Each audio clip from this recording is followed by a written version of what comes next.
Hello everyone, Barry Anderson from Trade Ideas with today's edition of What Makes This Stock Great or Trade Great. Only one, guys, TPST, unbelievable. As we speak, this is still up 1,500%.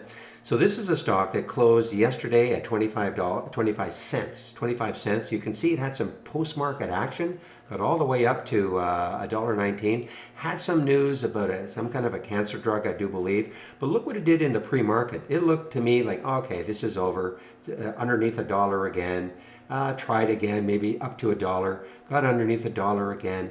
Market opens. Actually, this is before the market opened, 8:45, really started to take off. But even then, it's pulled back, and then look what happened from 10:15 on. 10:15 got all the way up from 5 up to 5.25, from $1.80. It's pulling back now. It's going to be very, very interesting to see what happens tomorrow. But this is the one that we're all talking about in the trading room today. All right, everybody, have a great evening. We'll see you tomorrow.